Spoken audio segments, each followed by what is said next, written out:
How to let go of guilt and focus on change. From the blog.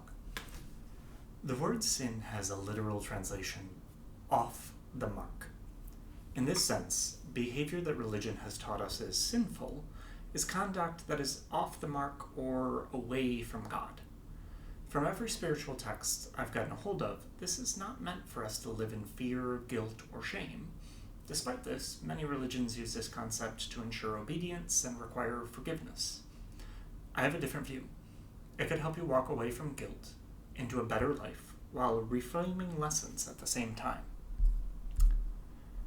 When you look at that definition of sin, off the mark, you can change your perspective. You were off the mark in your actions. There is a hope for you from the universe to experience certain things on this journey of life. There are also certain traps, ego, attachment, wrong knowledge, that interfere with your ability to experience to the fullest.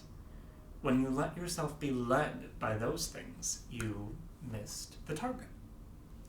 This missing of the target is not meant to terrorize you into feeling awful. It does not mean that you are wrong, broken, guilty, or any other shame-inducing story or emotion. That, in itself, is wrong knowledge that perpetuates or continues you missing the target. The only true shame is how many people's lives have been destroyed by this belief. Because every authentic text I've seen says the opposite in simple words. You will go off the mark. You are already forgiven. And there's nothing to forgive. There is not even a hurry to find your way home. You'll find your way there when you are ready.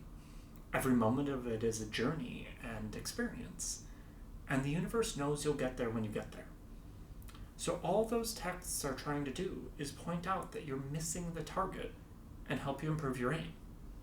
The right response is the same as in a target sport if you were off the mark. You identify what you're doing incorrectly in your form, intention, and experience that led it astray.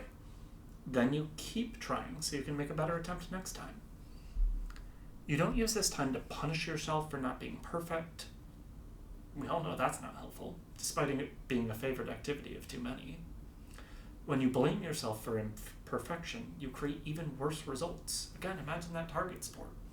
If you're just sitting there angry that you missed your last shot, how likely it is that you're going to improve your performance this time? This activity only seeks to help you feel bad about yourself. So this is all that is meant by spiritual texts as well. You did not sin against God.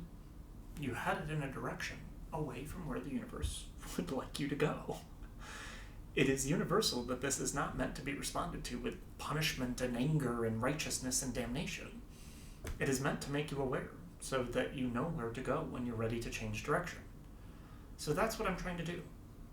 Relax and release out of anything that isn't in flow. Listen intently and study deeply to see through the dirt covering the lessons. Ignore anything that tells you to feel bad, but resolve negative emotions within. I'm getting there. Will you join me? If you like this, please go ahead and subscribe.